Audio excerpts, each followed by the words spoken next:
Quran pangajian anu kusip kuring dihormat oge hadirin sadayana anu sami hadir kusip kuring dihormat alhamdulillah wa syukurillah dina denger ieu kusip kuring baris ngadanggukeun diantara anu jejerna rumaja tawuran antar murid tawuran biasana dilaksanakeun para remaja seperti budak sekolah atau mahasiswa anu masih dina ngawanohkeun jati diri ieu disebabkeun ku hal sepele jeung teu penting.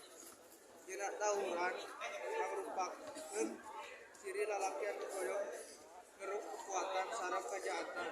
Jalma nu gelut boga ciri sorangan upama nuturkeun geng motor make barang seukeut seperti arit peso jeung sajabatna. Tawuran gaduh dampak anu goreng pikeun diri sareng oge pikeun jalma sanes anu teu leres-leres kalebet dina masalah eta. Para remaja anu kalebet tawuran biasana ngaruksak fasilitas umum anu biasa digunakeun keluarga sareng anu paling parah nyaeta kalengitan nyawa batur anu terlibat dina tawuran. Nyaten sakedah disalahkeun pikeun kejadian ieu sebenarnya tawuran lumangsung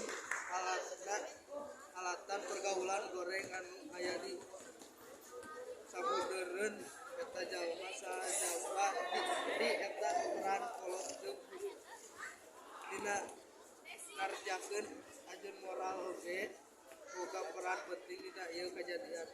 Kumargi kitu hayu urang sasarengan milu pergaulan anu sehat sareng tinggalkeun sagala anu negatif nyababkeun urang tawuran antar mahasiswa sareng tangkilap jalmina ngadoa ka Gusti mugi diparagi lindungan rupina sakitu tiasa kapiharjur kusip kuring ampunten beli ayat cariosan anu kirang perenah kana manah rupina sadaya kesempatan teh Gusti simkuring sareng sadayana kasang simkuring ku Gusti Allah. Assalamualaikum warahmatullahi wabarakatuh.